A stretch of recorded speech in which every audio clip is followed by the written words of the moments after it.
Hey YouTube, welcome back. We are on day 1.5, maybe day 1 if you want to call it that, of a brand new build that's inspired by an item that I don't think is used particularly often because it's very strange. So we're building around something called Xithara's Conundrum, or however you'd like to pronounce this thing.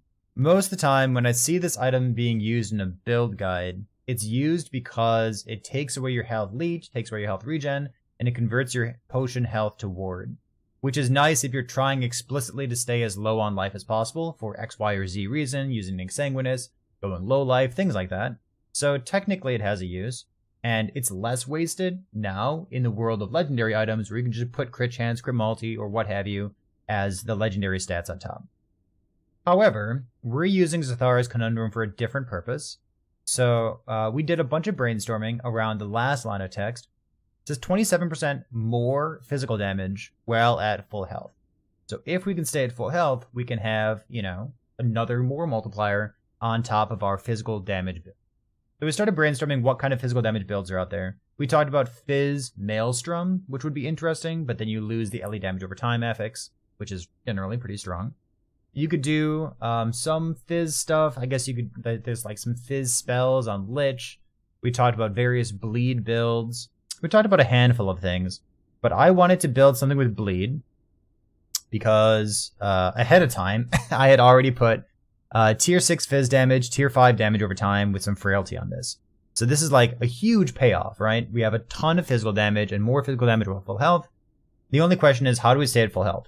So the answer was like, well, we could have ward, so we could play like the Culnavars, Numlock, Spriggan build, playing like some kind of Primalist if we wanted to, but Culnavar is going to get nerfed next patch in 0.85 in some way. So I kind of wanted to stay away from Culnavar's ward generation shenanigans. You could play...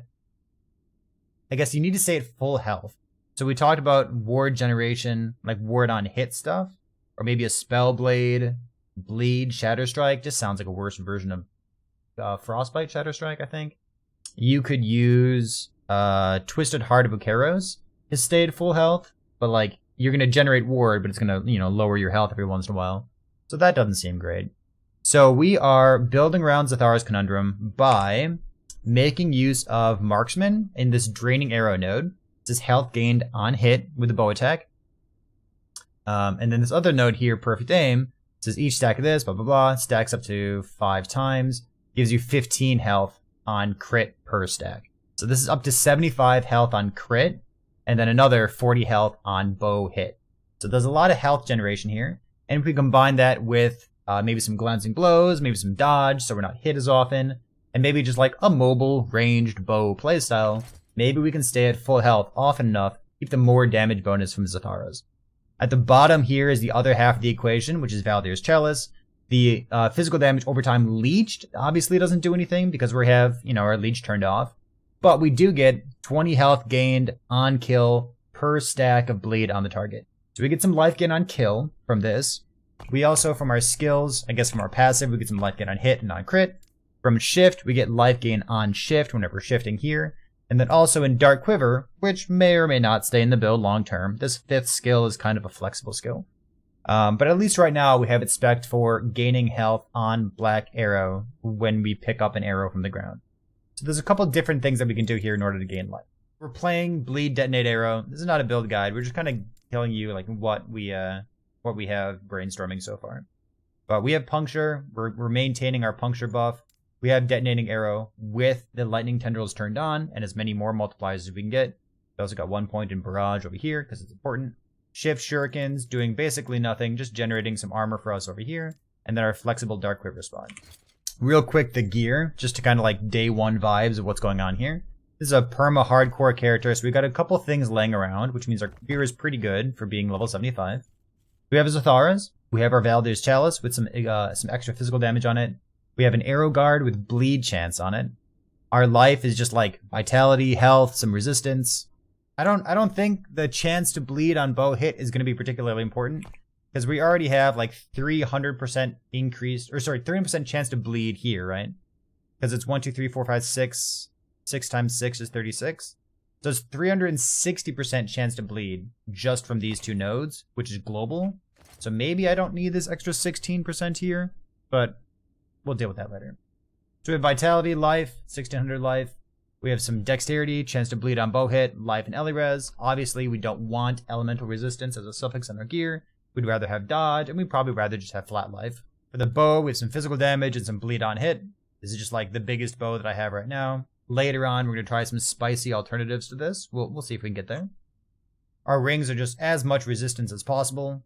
As much resistance as possible. I think I picked this up around level 25 or so from the ground. Belt, we have 1 tier of cleanse, and then as much life as I could get. I'll probably swap this out for another belt at some point. I may or may not keep cleanse in the build. I don't know. If you want to use a legendary belt, you kind of want hybrid life and percent life as the suffixes, which means that if you want to also get cleanse on your belt, you need a 3 LP belt. So maybe we'll do some farming trying to find a 3 LP belt. Last bit is Salt the Wound. I have one here that has tier 5 hybrid life on it. Without this, I'd be at 1500. With this, I'm at 1652. And then Salt the Wound gives us some crit multi. We also have some crit multi from Marksman over here. And then all of that crit multi, 75 crit multi plus 29. So what, it's like 104, 105, something like that. It's like 104 crit multi, and then 59% of that is converted to bleed effect. So that's where we're getting our bleed effect from. And then we have a Lessons of the Metropolis. Oftentimes in these builds, you have a lot of percent dodge scaling, but you're missing like a little bit of flat dodge. So having this like dodge rating, if you've been hit recently, I think it's going to be really good. I'd like to get a 2 LP Lessons in the Metropolis, maybe like hybrid life movement speed. Sure, I guess, but that'd be really good, wouldn't it? If we can actually make something like that happen. But for right now, I think it's good enough.